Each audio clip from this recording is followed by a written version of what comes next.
Hello, good evening, everyone. Thank you for joining us.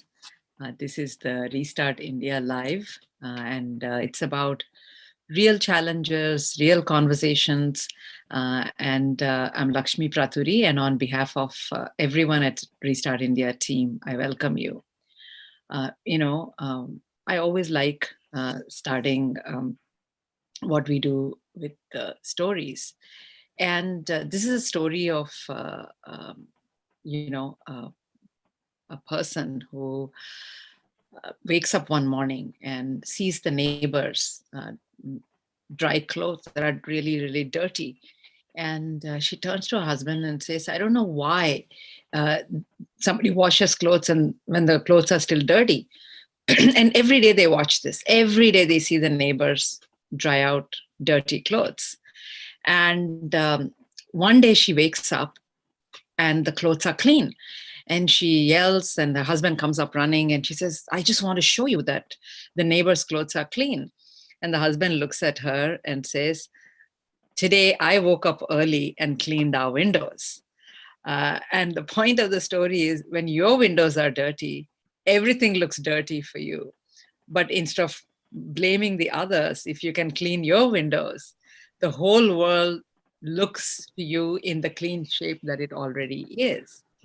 And I think for the last few months, we've all been caught up in this situation where it feels like the world is coming to an end. It's media, it's politics, so many things are telling us what the problems are, and there are problems. The issue is these problems are no worse than what we had before or what might have happened anyway. And it's our nano, small, medium entrepreneurs that have shown us time and time again how they have looked at the clean side of the world. There's a problem, no issue. How can we readjust ourselves?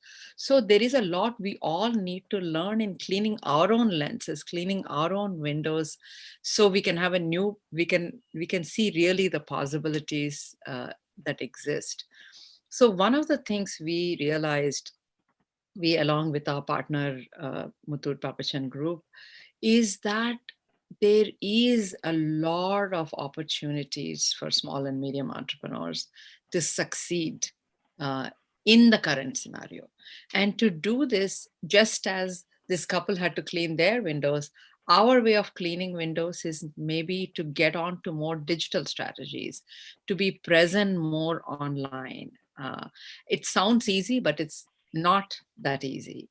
So what we wanted to do is launch this initiative, Restart India initiative, is a space. Right now it's a website. You come to restartindia.in, where you can pose any question you have and we provide an answer. And over the last month, we have answered a lot of things. All this is available for you. What we want to focus today on is what is the power of the technology? What is the power of the internet? And how can small businesses go the digital way so they can reach more customers than they can ever before? And that they can be much better versions of themselves with the smartness they already have about their consumer and their location, etc. So topic for today's discussion is digital transformation possibilities of small businesses. So what I would like to do first is invite my co-host, Thomas John Muthoot. He's the chairman of Muthoot Papachan Group, and also my co-host, my co-conspirator in launching this initiative. And it's truly his vision and belief in the small, medium businesses that have made a huge difference already. So with that, I would love to have Johnny join us and, give a little bit of the introduction to what we are doing today and also to the amazing guest we have today. On to you, Johnny.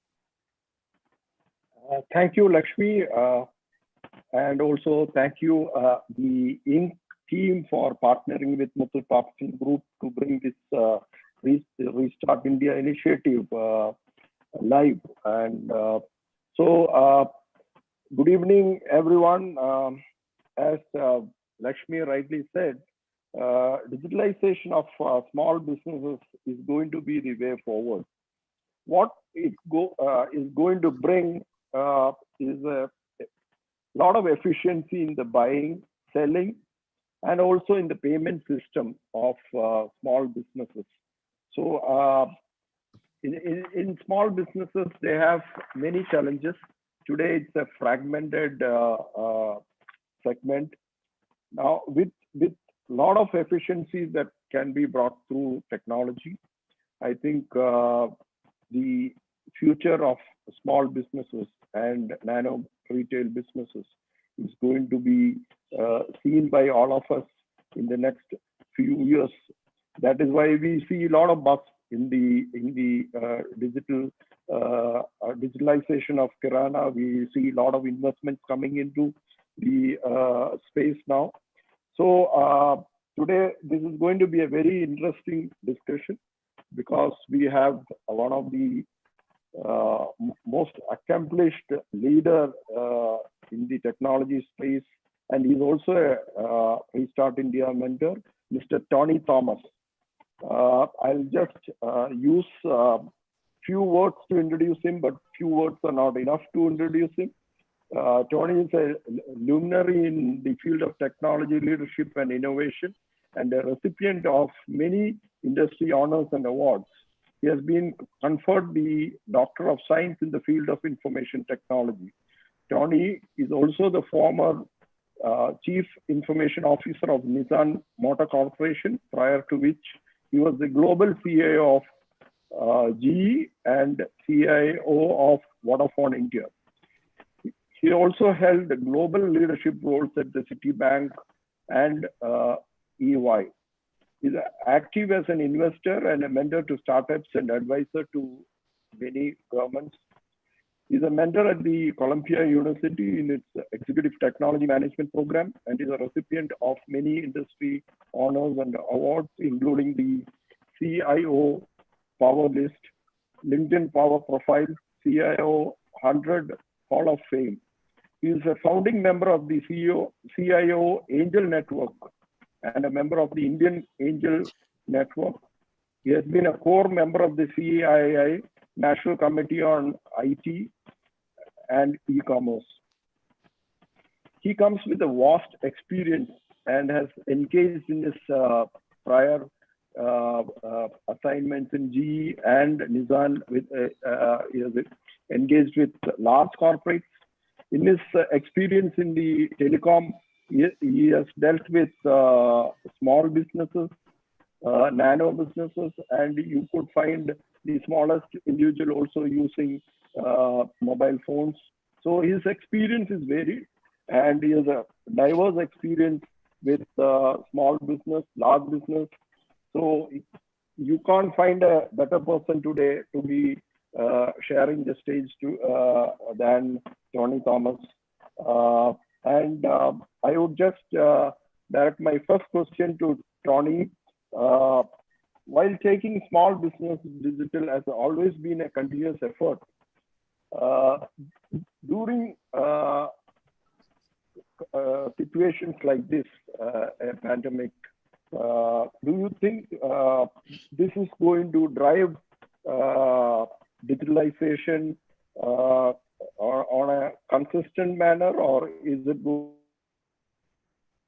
to be like what we saw in the earlier times, maybe during the demonetization?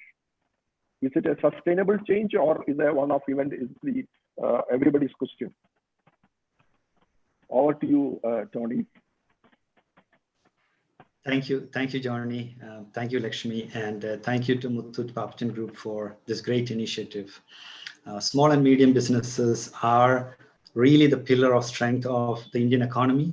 So I'm really glad that Muthoot Papajan Group is doing this, and happy to be part of this. Now, coming back to your question, it's actually a very interesting question that a lot of us have been pondering, because if you remember, during the demonetization time, there was a spike, and then of course it came down. Even prior to that, when the current administration encouraged everybody to have accounts for DBT, etc. Again, a lot of people started the accounts, but the usage of those accounts were really coming down. now, with respect to the pandemic, everybody again is moving towards using digital as a means of doing their business, sustaining their business, and interacting with their customers.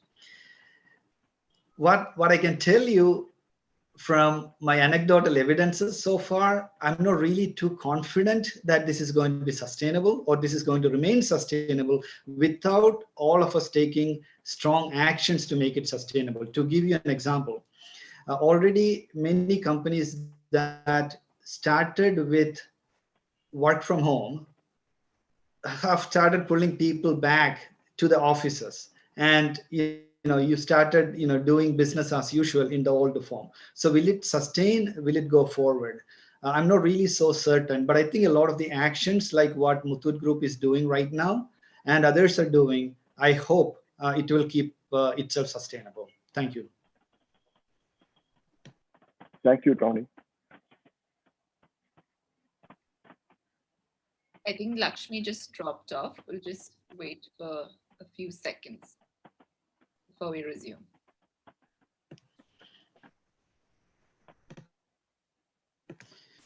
Yeah, while we wait for Lakshmi, I can also kind of add to the fact that Johnny, opportunities like this usually happens when there is a threat of existence. And I believe that today a lot of the businesses themselves, the small businesses, are really at a threat. For example, small restaurants. A lot of people really don't go out to eat anymore. A lot of small shops that people used to go and shop, randomly for other purposes. A lot of people really don't go out to shop. So how that affects them? Even health. We don't usually now go to our doctor for the clinical checkups and things like that. We talked about learning, work, travel has come down dramatically. So especially in an economy which is tourism driven and service driven, when travel becomes a challenge, that a lot of these things will really pull back. So I think in the end, a lot of it has to be, one, from the businesses themselves, two, from the consumer, what the consumer drives and pushes forward, and three, what the government and support system like this Restart India that Muthoot Papachan Group is doing can eventually take it to the next level. So I think it's probably a confluence of a lot of these things, Johnny, that can in a way take it forward. It's also, I think it's an experience for the user and also for the small businesses. For once they get a good experience using digital, I think it can sustain. And if it can bring efficiency in the buying, selling, and to maintain payment systems, I think this is here to stay. It's what I also feel. Let us hope for the best. Yeah, and you said it right, because once you start using it, once people, it's always a bridge, right? You always have to cross that bridge. Once you cross that bridge and you're on the other side, like for example, right, I never used to feel comfortable without reading a physical newspaper. And I had to read that regardless of what the story is. Now, since I've been abroad for a few years now, I've not really read the local newspaper, the physical paper print in my hand. Now I'm okay. So when I came back to India, I'm not really, the first person I usually otherwise call is my newspaper delivery guy. Now I haven't done that yet, right? I'm still reading my news and getting my news from online. So I think it's also, the habit formation, right? For a few days, if you do it. Now the thing is, because of the pandemic and the difficulty for a lot of people to travel, and if you look at Kerala, for example, even a lot of the day-to-day activities are driven through mobile apps, etc. So people are kind of getting used to it, and it's taking itself forward. So I think that should help with that cultural change management aspect. So, sorry, Mr. Muthoot. I thought I'll just pitch in for Lakshmi till she joins back. So there was one question that she wanted to ask, that technology for a small business doesn't always mean, buying a computer, a server, investing in all of this. Like, it can be something as a pay-as-you-go model or just accessing software. So how do we make the small businesses understand what digital means and the importance of going digital? Like, how can we make this a continuous process? How do we change this mindset? Yeah, Tina, that's a very interesting question. When and Johnny talked about that, I was the CIO for Vodafone many years ago. At that time, one of our huge push was to digitalize the small and medium enterprises. And that time, we would go meet the architects, we would go meet the clinic with one doctor, two doctors. We go to the Kirana store. As you know, most of the mobile phones are sold. SIMs are sold through Kirana stores, and recharge is done through Kirana stores. So when you talk to a lot of these people, the minute we say computerization, technology, software, etc., they think that for them to do that, they need to buy a few computers, they need to have computer support center in the back end. You need to do a lot of those mechanics, you need to have people who are always on beck and call, and last but not the least, they feel that they are not literate enough to understand and operate these technologies. But as you know, in the last few years, the advancement of technologies, the move towards apps, the move towards a lot of the OTT capabilities that are coming in have made the adoption of technology very easy. And as a small business owner, I probably don't even need a computer anymore. I can literally have my business run from my mobile phone. I don't really need anything beyond that. So I think those kind of things would absolutely help with the adoption and the cost. The other aspect, Tina, is the move from what we call the capex to the opex, the move from buying computers and building software to moving on to cloud and using technologies and software as a service from the cloud.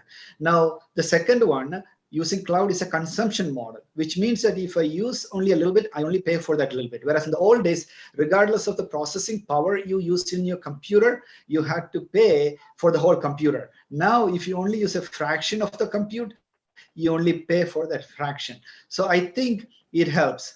Lastly, the cloud in itself has a lot of software as a service kind of capability. So you can literally go and sign on how your CRM system, how your payment capabilities, like Johnny mentioned earlier, a lot of these things literally turned on with a few questions like you would otherwise. So I think in that sense, a lot of these things would become much easier in adoption. So technology adoption is not a barrier anymore. It's not something that to be feared. And I don't think it's a lot.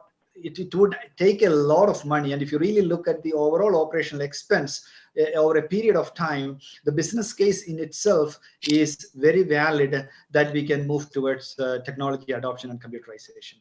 Thank you, Tina, on behalf of standing on behalf of Lakshmi and asking the question. No problem. We're just covering that first question on like what technology means for a small business. And it's not like just computer, server, and so on. So Tony was just giving his insights.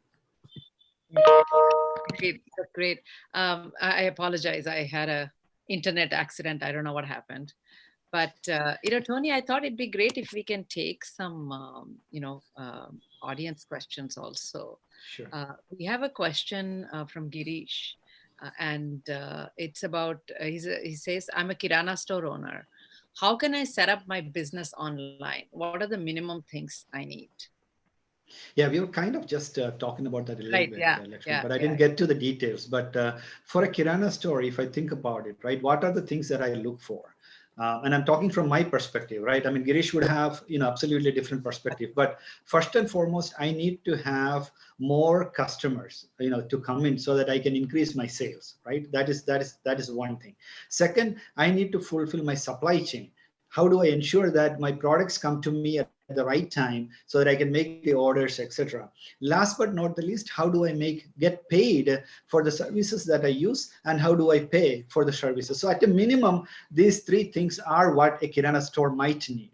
Now, I really believe that there are probably, out of the box, ready to use cloud softwares that can be used, that can probably be signed on from a mobile phone. Girish might not even need a computer to do that.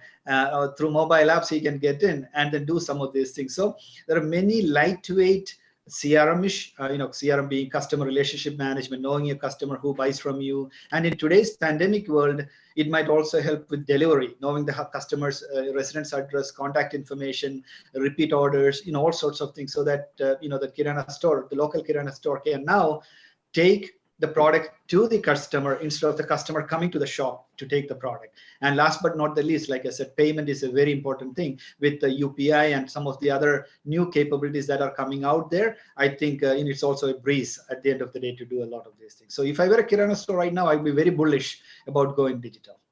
Correct.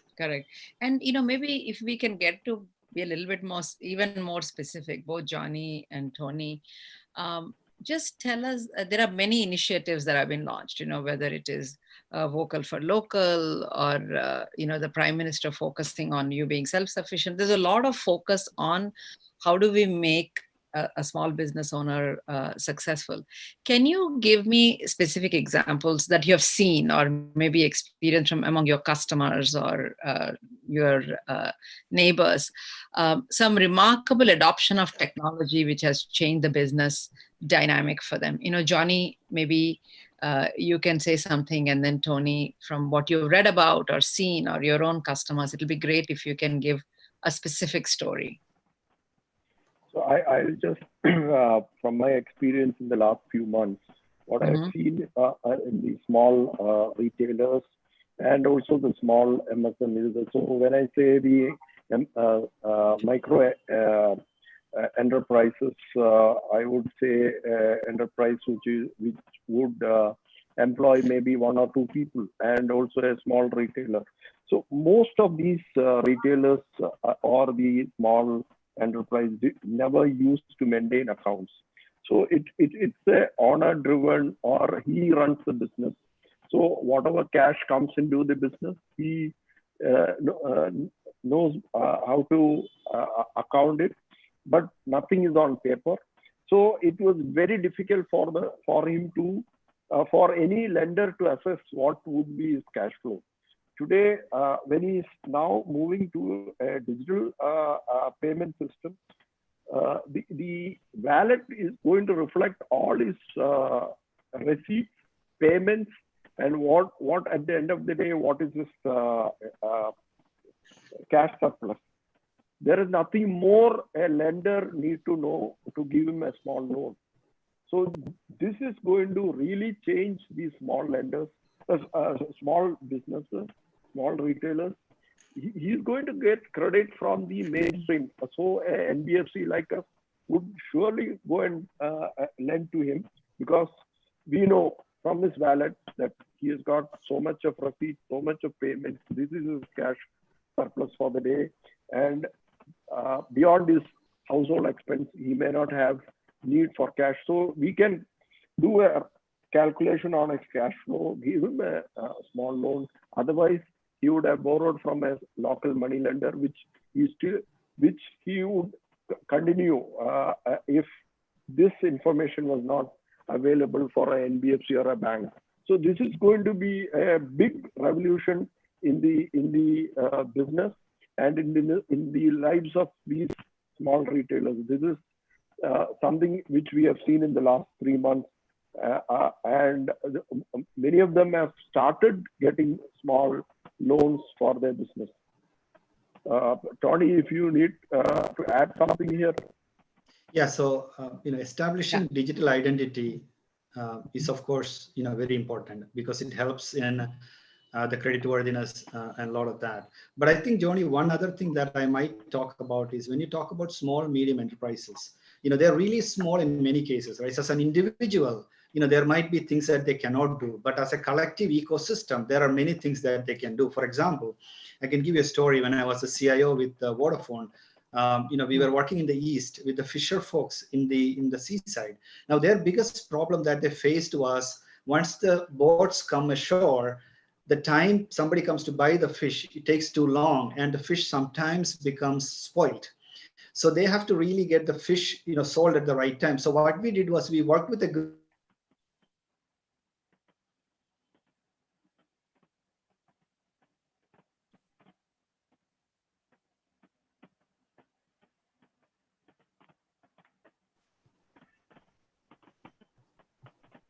Sorry, I think I had an internet issue. So I wasn't sure it was me or you. So. I think there's some stability issue today for all of us. No, I was just talking about, Heard you so, till the fishermen's group that they. Yeah. So what we did was we deployed SIMs in all the boats that were going out. So as soon as the boat is about 2 kilometers near the shore, the signal would come, it will send an SMS to the buyer. So the buyer can be at the shore by the time the boat comes in, so that you can actually then ensure that the fish gets to the buyer and to the market without getting spoiled. So you can actually do a little bit. When you're doing it alone, it might be difficult, but when you're doing it as a group, it might be much more powerful. Yeah. I think even something as simple as having a Paytm or something on enablement. So like there is a small fruit seller near my house, and this lady has been selling to us for the last 10 years. And the minute the demonetization, all these things happened, when I go there, she has like a couple of options of I can swipe my card or take the Paytm. I mean, literally within 2 days, she's up and running with some other things. And as Tony, as you were saying, you really see these changes in front of your eyes by way of a computer and got an internet connection or whatever. She just has the same phone she had, but that one app, and how to use it, that she learned. So Johnny, is there anything you can tell about, because you have so many of these people, is there a specific business, a hotel that has transformed, or a small business that has transformed because of the digital technologies? Many of the small retailers are reluctant to take registrations, or if they are already registered, they don't want to go beyond a particular size.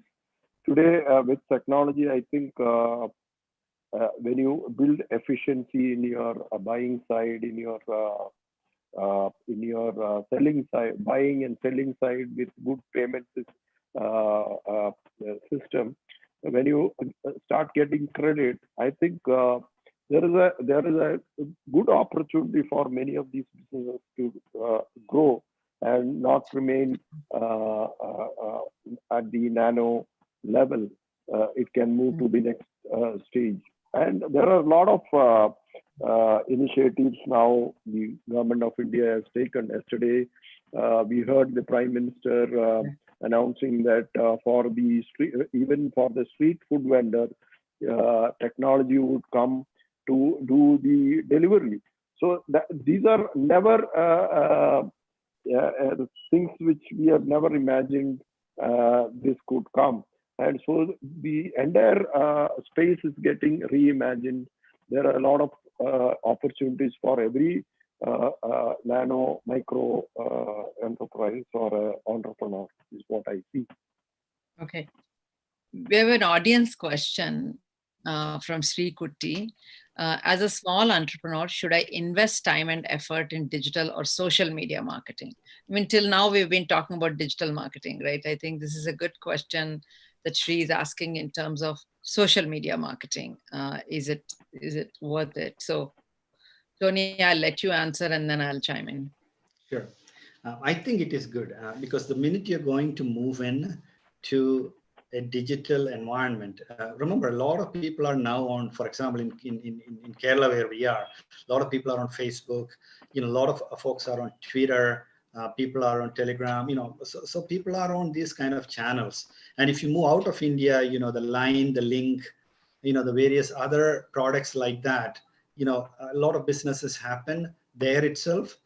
So I really believe that the uptick in a business usually helps by having the right social media marketing. But you got to be careful, right? Because you can't go in and blast a worldwide advertisement for a small kirana store that is in a corner, right? So you have to really be very careful about what is it that you sign up for and the metrics and the success criteria. And of course, what is it that you are advertising?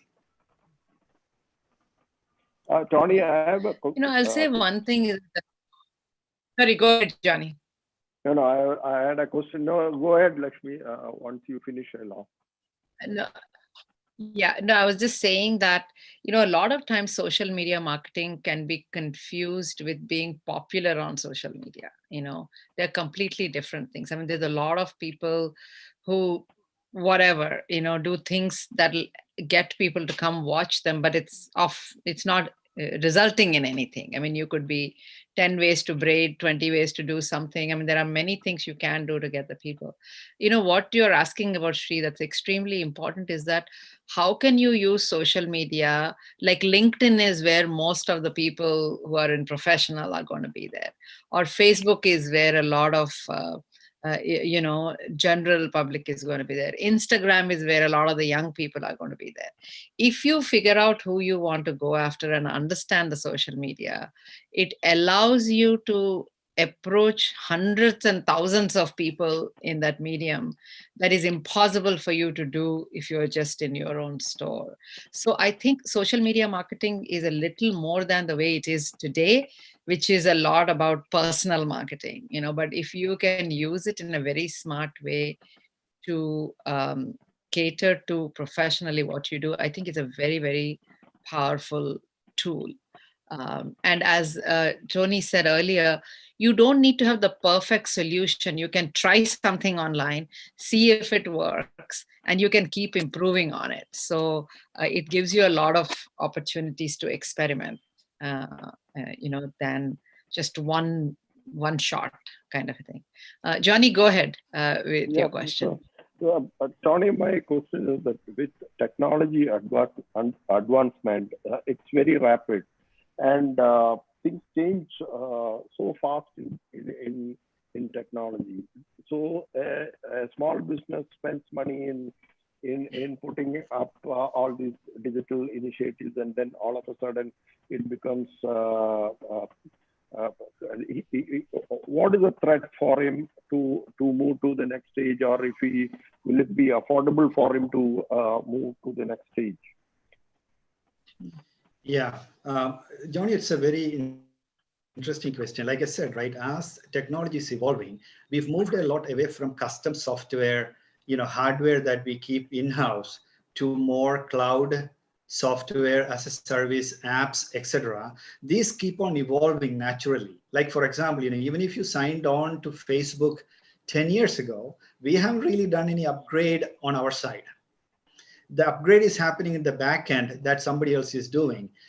Versus if you created your own software that does that, then we have to keep on upgrading that. So a lot of this, I really believe that will evolve if you use the right stack. And today's world, cloud is the best option for a small and medium enterprise, because you buy small, you pay small, and it kind of keeps upgrading itself without us even getting involved in, and then moving into the next generation. So Johnny, I don't believe obsolescence could become an issue if we do it the right way. Yeah. Sorry, I also want to say, Johnny, I just want to say one thing that, like 10 years ago, if you wanted to create a video, a little advertisement, you had to be a huge company who can spend $1 crore to do a 30-second advertisement, right? And then, even in 2000, 2004, 2005, that time, you could create your own video using your own personal tools, etc.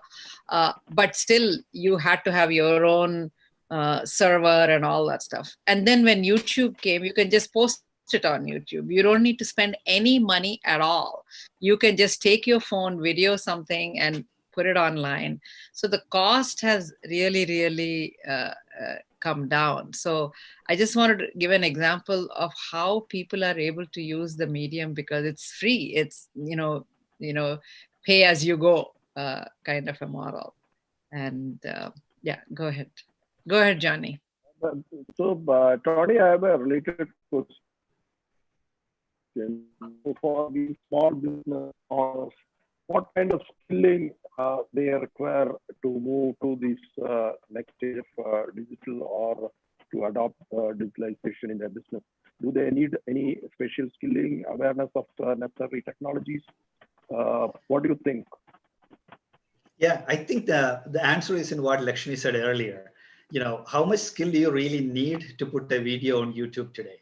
right? How much skill do you really need to put, an advertisement on Facebook today? Very little, right? Because it's as easy as, sending a message back and forth. So I don't really believe. So coming back to the earlier point we talked about, it is easy, it is cheap, it is sustainable, and it has good returns. So I think in a way, this is the time to do it, Johnny, because especially with the pandemic in there and with all the other capabilities that are out there that is available there, to bring one additional footfall into the shop in a normal way versus through digital, or the cost of fulfillment through digital versus the traditional offline, all these things are much better on the digital than offline. With respect to skill, if you can use a phone, I think you can go digital today. I think it's as simple as that. Yeah, and also, Tony and Johnny, what excites me is that ultimately it's a good idea that wins. It used to be before, even if you had the idea, unless you had the crore to do the ad, you couldn't do it. But today, even if you have a crore, unless you are as creative as someone else, you can't win. So ultimately what wins is human imagination. Somebody who's really smart and can do something can win instead of only the person who has the biggest paycheck. And that's what is exciting to see. Actually, sorry, related, I don't know if it's true or not, but when I was working on a small project with the government, they said that like the Swachh Bharat logo that we have, which is the Gandhi's glasses, just came by putting out thing to the public to say, what do you think the logo should be? It didn't come from giving it to an ad agency and giving them $1 million budget to come up with an iconic logo. It's just putting it out to the public and a group of judges looking at what's right. And those are and it's so, that logo is everywhere in India, so it's very exciting to see that. So Tony, we have an audience question from Shubhendu Bera saying, how do we educate elder people on using safe online payments as the fraud activities are increasing? I think it's a fantastic question, Tony. Yeah, it's a fantastic question. And sadly, I don't think there is a very easy answer to that, right? That is the problem. It's a real problem also. It's a real problem because the smarter we get, the crooks become smarter, right? So we always have to be one step ahead of them.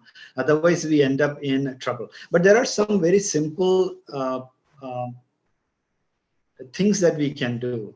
Like, for example, if you are using payment online, ideally do not use your bank account, your checking account, your savings account, and expose that for transaction, right? It's always better to use maybe a prepaid card so that the worst impact that you could have is the amount of money that is in the card, right?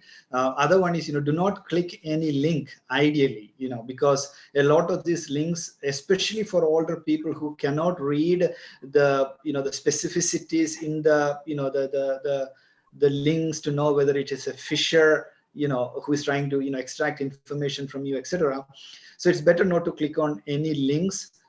Ideally, if there is an app in a phone, that is usually the best way because the apps are safe once you downloaded it and once you've established that trust between the entity and yourself, then whatever is happening within the app usually is secure rather than always going to internet sites, typing the address. Because remember, one letter, one alphabet mistake in typing the address can land you somewhere which could exactly look like the place that you're going, and then eventually before you know it. Lastly, if you're not sure, do not pull the trigger, do not hit yes, do not send a response back to that SMS, do not enter that additional number. Always, if there is multi-factor authentication, which is SMS-based authentication, phone-based authentication, etc., try to use that so that we know that we are talking to the other person. Then if somebody calls you and saying that, hey, I'm calling from the bank, give me your bank account, get the phone number, always call back after verifying. Do not, so there is none of this is time sensitive in reality. They might say, you have to give me a number right now or I will do something, right? No, they cannot do that. So we just need to make sure that we interact in the proper way. We check. So a lot of hygiene. There were so many articles be written about this. But last but not the least, if something bad happens, very quickly notify the police and the appropriate authorities so that they can help in minimizing the damage as much as possible. But it's not easy, Lakshmi. It's a very, very difficult place to be. And I'll give you a couple of examples. My sister actually kept getting some SMS messages saying that your account this, your account that, and she didn't pay attention to it. And then she realized after 3 things that somebody was withdrawing money from her checking account. I mean, they just somehow figured it out. Since she didn't do it, she didn't pay attention to the SMS. And by the time she saw it, they withdrew quite a bit of money, but luckily she called the bank right away and all that stuff. But also check the SMSs you're getting, because when someone does something in your account, you do get a message. Just read the SMSs you're getting from your bank a little carefully also. And I cannot, Tony, one thing you said, I really want to double, triple stress it, is people call you sometimes and say that I'm so-and-so from so-and-so bank and everything is falling apart and, this thing has happened and give me your social security number just to make sure, blah, blah. You get so scared that you give information. And so I've been taught by early on, for me, like when someone bank calls, always say, I will call you back. Don't ever give anything on, even if it's airlines. If they call me, I say, I'll call you back, and not give any information. I think that's extremely important. I just wanted to double, triple stress it. And, you were asking, Shubhendu, how to educate elder people, just as when you teach them, hey, this is how you open a Facebook page. That's the time you have to teach them also what to look out for. Don't accept friends, people you don't know, or, whatever it is. It's just like teaching children. You have to teach our elders also, because they are learning it for the first time. There is another audience question from Aparna that, now that a lot of information is online, what is the actual cybersecurity risk a small business might face? And how can they safeguard? I mean, are there like software things they can do to protect themselves from cybersecurity, etc.? Tony? Yeah, it's again very similar to what we just discussed, Lakshmi.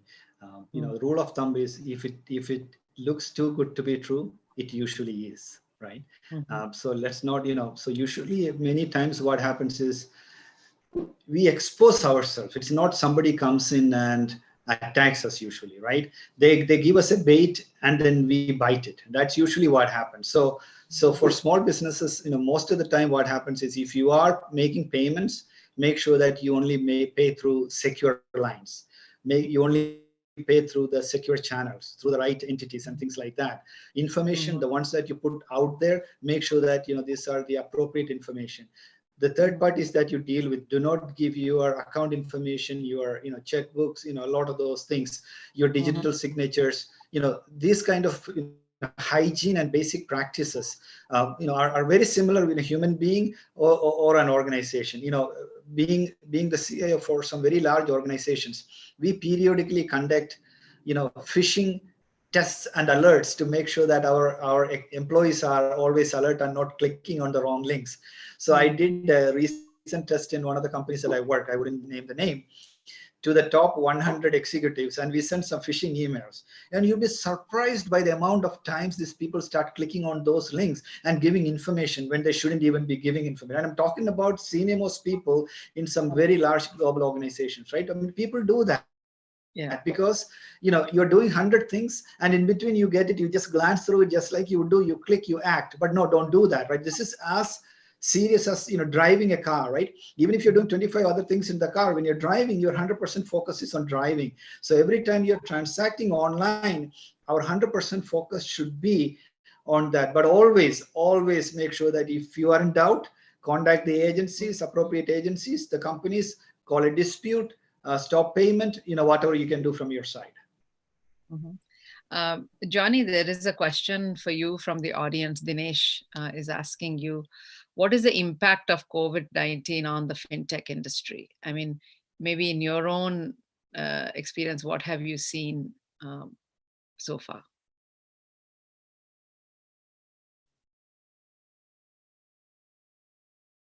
Johnny? I think Johnny's video seems to be frozen. Yeah. Okay, now he's back, I think. Johnny, are you there? Okay. Tony, maybe I'll ask you the next question. Johnny, are you there? Okay, good. Johnny, did you hear my question? You're on mute, Johnny. I didn't hear a question. Okay. The question is from Dinesh in Kerala. Johnny is asking, what is the impact of COVID-19 on the fintech industry? So, see, fintech are basically platforms where there could be services on the platform. If it is a lending platform, there would be a lender on one side and a borrower on the other side. So during this pandemic time, there was a lot of borrowers on the fintech, but the lenders were not there on the platform. But I think with the moratorium over, most of the banks, NBFCs have started lending. So lenders would come on the platform and people can start borrowing. So, but going forward, fintech is the way to go. A lot of fintechs are there. A lot of them are doing very well. Some of them are in the early stage, but there is a future for fintechs, provided both sides are met. You should have borrowers and you should have lenders on the platform. And also, you know, Johnny, probably because of COVID-19, there is so much more digital interaction now. I think the possibility for people in fintech industry to be successful also has gone up in sort of, if you have the tools to allow.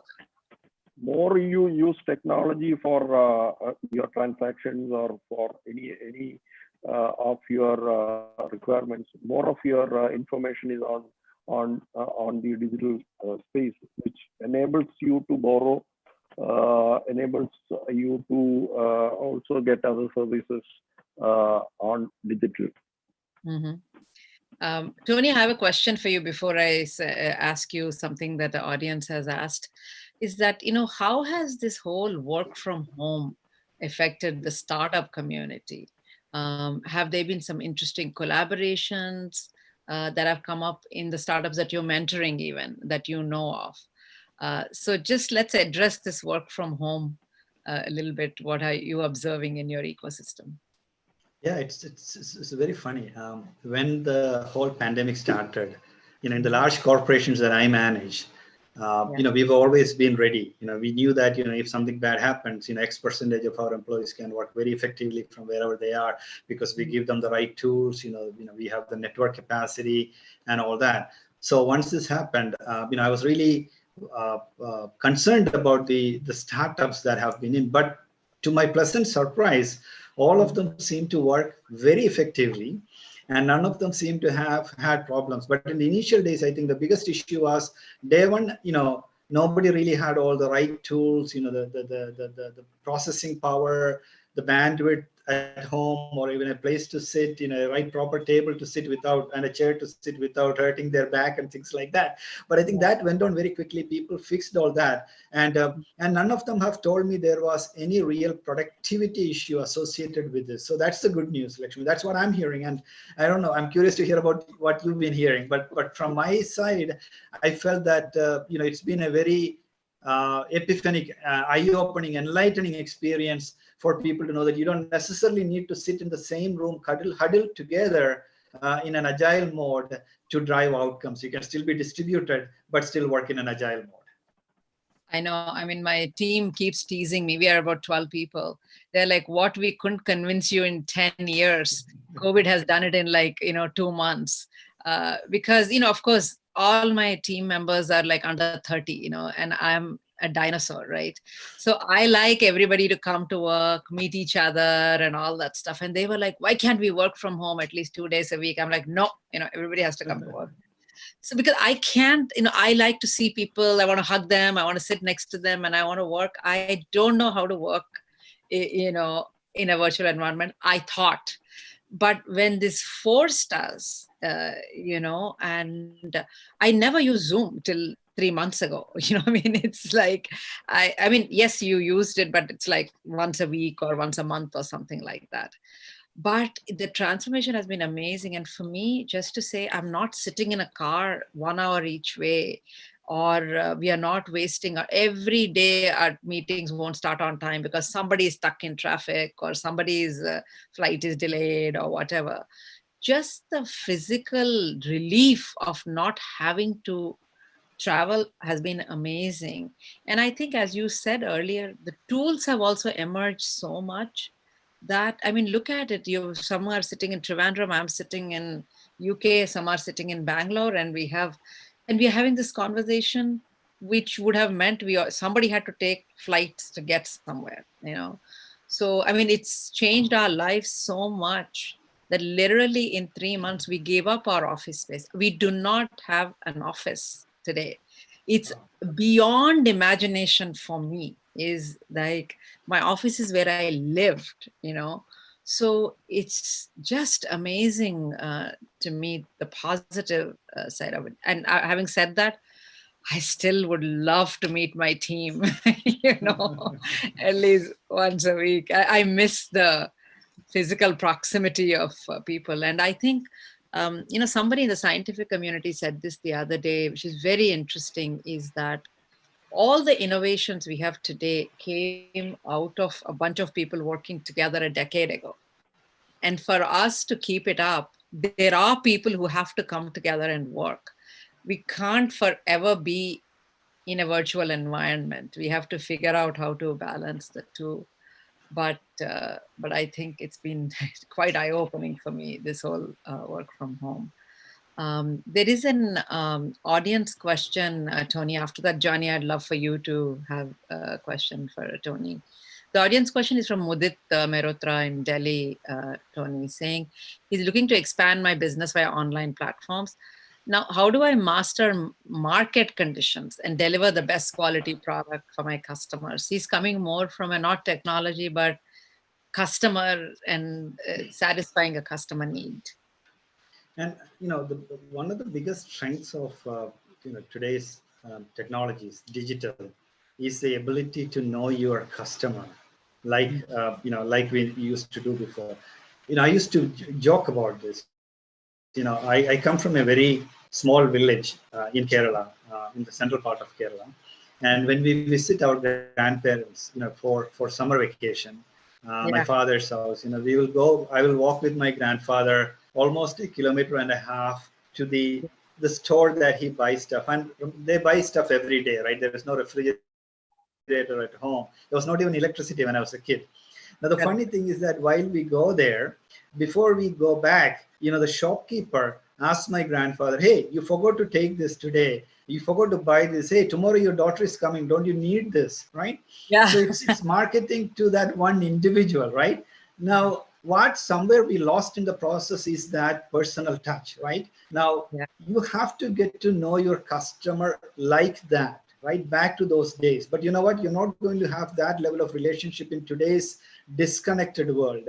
But digital tools can help you, right? So the answer is very simple, right? Use the tools, engage with the customers, know your customers. In a consumer environment, every bit of transaction, every transaction is a nugget of information that you can start forming that, that building of that relationship, right? So don't consider, anything irrelevant. Everything is relevant in a traditional consumer business. So that's my answer, right?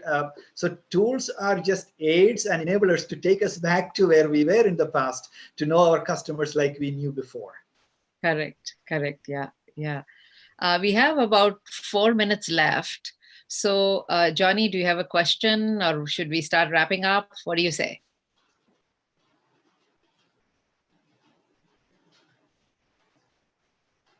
Johnny, you're on mute.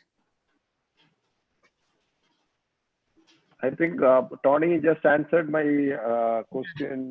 What tools would be available for the small business? I think Yeah. there's nothing more from me. Yeah. Okay. So Johnny, why don't you wrap up, and I'll let Tony wrap up, and then I'll wrap up the session. So it was a wonderful session, Tony. It was a pleasure having you with us, and you just came a week ago, and you are under quarantine now. He was all the way stuck in Tokyo and just flew last week, and we have given you a good opportunity today, and we also had the opportunity to have you with us. Thank you very much, Tony, and on behalf of Inc. and Muthoot Papuchan Group, a big thank you to you, Tony. Thank you, Johnny, and thank you, Muthoot Papuchan Group and Lakshmi and Inc. team. Interestingly, I've known both of you for many years now, and any opportunity that I get to talk to either of you, I would never say no. You know that.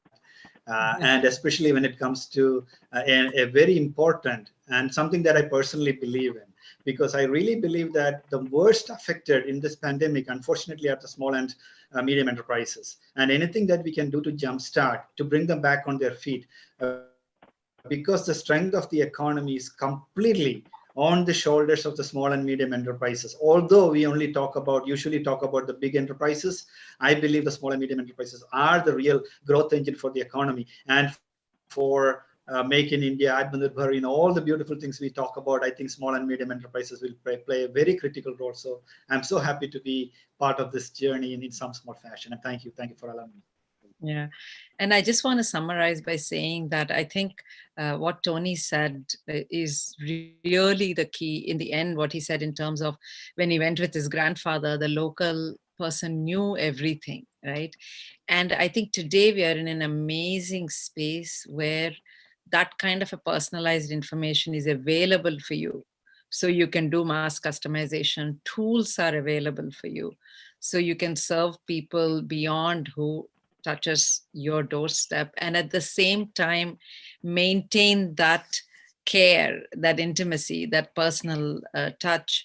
And more than anything, I think thanks to COVID, we've also become somebody who are comfortably innovating in our own imperfection. I think the industrial economy was about let's have the perfect solution and then introduce it. Whereas now, look at it in the last hour, I have been kicked out of the internet, came back on, and Johnny froze and Tony froze. And still we are all having a conversation without worrying about it being perfect. So the key is to keep innovating within our own imperfection and walk toward perfection as much as we can, and focus on that personalization while serving many more than you ever could. So in whatever way Restart India site can be useful for all the small entrepreneurs, please log in, ask your questions, pass your comments, join us, and we'll see you again in another month, in another 2 weeks for another episode of Restart India Live. And we look forward to continuing the conversation. Thank you very much. Bye-bye. Thank Thanks. you, Tony. Bye.